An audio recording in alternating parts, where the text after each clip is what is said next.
جاء في الحلف اصل کې حلف ویل کېږي المعاقده على التساعد یو بل سره معاقده او معاهده په امداد باندې.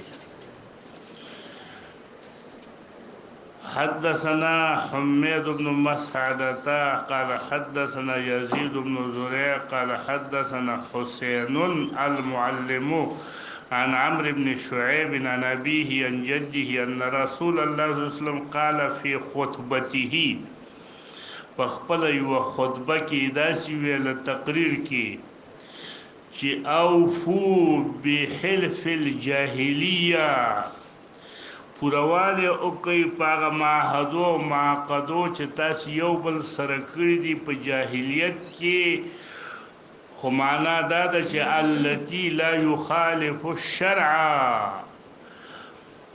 هغه حلف چې هغه مخالف نه دی د شریعت نه، پاغي باندې وفا وکړي. فإنه لا يزيده يعني الإسلام إلا شدة، اسلام اغیل نورم سخواله ورکی دغه معاقده على التساعد نورم په اسلام کې مضبوطیږي.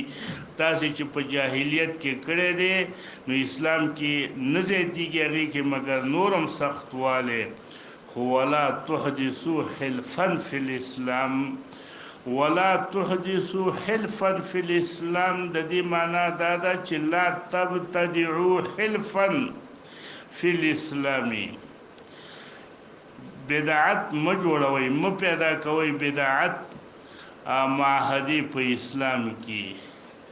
مثلا داسي علما وی چې لا تحدثوا فيه مخالفه بأن يرثا بعضكم لبعض، په اسلام کې اوس د اسلام سره مخالف معاهده مکوي چې کوم د شری سره مخالف دي هغه معاهده م جوړوي. لکه تاسو وایي چې میراث بم دا معاقد یا معاهد او یا دا مخالف به میراث خپل وړي، نو داسي معاهده او حلف په اسلام کې تاسو م پیدا کوي. معنا دا ده لکه دغم لیکلی دي چې کوكب الدری کې رشید احمد گنگوهی چې معنا دا ده چې لا تحدث الذي يخالف الاسلام، داسې معاهده م پیدا کوي چې هغه مخالف دي د اسلام سره.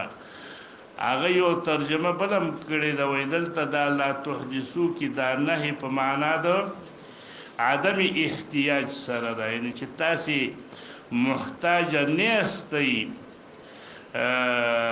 په اسلام کې دی معاهدو ته ولی محتاج نه استئ، ځکه اسلام چې دی من غیر حلفین موجبا للتناصر فيما بين المسلمين، اسلام په غیر د حلف نه هغه موجب دی د تناصر په مابین د مسلمانانو کې.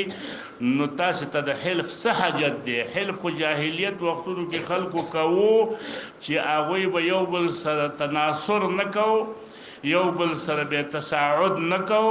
اسلام دین خو الدین النصیحه خیر خوایدا، نو اسلام دین کې پخپلا د اسلام دین موجب دی د پاره د تساعد او د تناصر بین المسلمین. نو حلف ته پکې څه حاجت دی؟ نو ځکه وی لا تحدثوا حلفا دا نه په معنا د عدم احتیاج، تاسو محتاج نه یاست د حلف په اسلام کې. باب ما جاء